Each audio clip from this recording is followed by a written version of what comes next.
जब हम शिव की बात करते हैं तो शिव जो है वो स्थायी है, शिव स्टिल है, शिव के अंदर मूवमेंट नहीं है।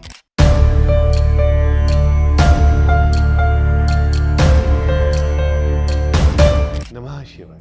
जब हम शिव तत्व की बात करते हैं तो क्या आपके घर में शिव तत्व बैलेंस्ड है? शिव तत्व जब हम एक डीपली एनालिसिस करते हैं तो माँ शक्ति जरूर साथ में आती है। हम मंदिर की बात नहीं कर रहे, हम आपके घर में मेल और फीमेल एनर्जी का बैलेंस उसकी बात कर रहे हैं। कभी कभी मेल लोग स्ट्रांग होते हैं घर में, कभी फीमेल्स बहुत डोमिनेटिंग होती हैं। ये बैलेंस बहुत ज़रूरी है। कभी घर में खर्चे ज़्यादा होते हैं, लग्जरी पर खर्चे ज़्यादा होते हैं, कभी घर में गैजेट्स ज़्यादा आती हैं, कभी ज्वेलरी ज़्यादा आती है, कभी फिजूल का खाना बाहर से आता है, कभी हेल्थ ठीक होती है, कभी मानसिक हेल्थ ठीक होती है, कभी फिजिकल हेल्थ ठीक नहीं होती है। ये सब चीज़ें बैलेंस होने से ठीक रहती हैं और ना ज़्यादा खर्चा होता है, ना ज़्यादा हम परेशान होते हैं। तो इसी को ज़िंदगी बोलते हैं कि थोड़ी बहुत सारी चीज़ें ठीक है होना, लेकिन एकदम इम्बैलेंस नहीं होना चाहिए। जब हम शिव की बात करते हैं तो शिव जो है वो स्थायी है, शिव स्टिल है, शिव के अंदर मूवमेंट नहीं है। बिना शक्ति के शिव निष्क्रिय है, वो कुछ नहीं करते। लेकिन जहाँ पे शक्ति आ जाती है तो वहाँ पे बहुत ज़्यादा लाइफ क्रिएट होने लगती है। जब कुंडलिनी जागृत होती है किसी भी इंसान की और कुंडलिनी चलती है हमारे मूलाधार चक्र से और जाके हमारे सहस्त्रार में मिलती है, तब एक एनलाइटमेंट सी आती है जीवन में कि क्या आपको चाहिए था, क्या नहीं चाहिए था। और हम हर संसारिक इंसान के जीवन में कहीं ना कहीं एक ऐसा समय आता है जब हम समझते हैं, रियलाइज करते हैं कि अब जीवन में हमें ये चाहिए था, अब मिल गया और हमें क्या करना है, क्या नहीं करना, जो एक्चुअल फंडा होता है लाइफ का। और जो मोटिवेटर्स होते हैं बोलते हैं कि 50 साल के बाद, 60 साल के बाद जो आपको पता चला वो हम आपको बता रहे हैं। ज़िंदगी ऐसे जिए, ज़िंदगी को ऐसे जीना चाहिए। ज़िंदगी को हमेशा बैलेंस में जीना बहुत ज़रूरी है।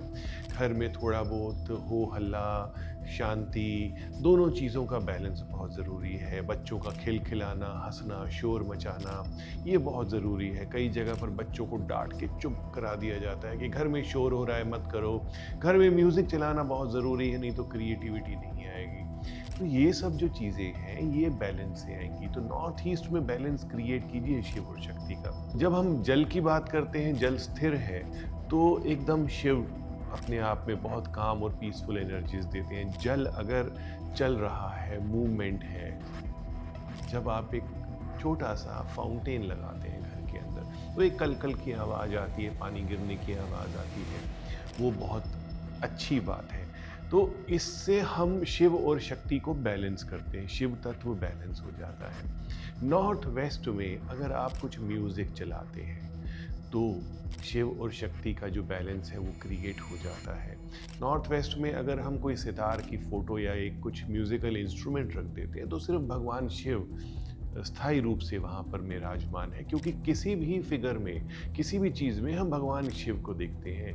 बहुत छोटी सी छोटी चीज़, बड़ी सी बड़ी चीज़, भगवान शिव का एक एसेंस हर किसी वस्तु में है, हर, चाहे वो लिविंग हो चाहे नॉन लिविंग हो। लेकिन जब उसके अंदर एक एक्टिविटी लाई जाती है तो वहाँ शक्ति का भी वास होता है। तो नॉर्थ वेस्ट में म्यूज़िक चलाना, नॉर्थ वेस्ट में क्रिएटिविटी, आपने एक कैनवास तो ला के रख दिया, लेकिन जब उसमें कलम चलाएंगे, उसमें ब्रश चलाएंगे तो वहाँ शक्ति भी आ गई, तो वहाँ लाइफ बहुत अच्छी हो जाती है। तो किसी भी स्थान में कोई भी ऐसी चीज़ आपको नहीं करनी है जो एकदम फिक्स्ड है और पड़ी हुई है। जब हम साज सज्जा करते हैं तो चीज़ें तो लगा देते हैं, लेकिन कोई लाइव एक्टिविटीज़ वो बहुत इंपॉर्टेंट है। अब जैसे साउथ ईस्ट है, साउथ ईस्ट में अग्नि की अगर हम कुछ एक्टिविटी करते हैं, साउथ ईस्ट में किचन है तो आपके यहाँ खाना बनता है, गैस स्टोव चलता है, तो शिव और शक्ति का एक कॉम्बिनेशन बना कि हम एक एक्टिविटी क्रिएट कर रहे हैं। लेकिन अगर आप वहाँ पे किचन नहीं बनाते हैं तो वहाँ पे एक दीपक जला के रखिए, कैंडल जला के रखिए।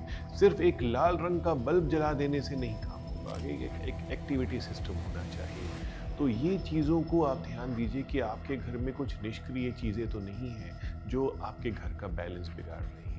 करिए, कमेंट कीजिए, मुझे बताइए, शेयर करना है, लाइक भी करना है। नमः शिवाय।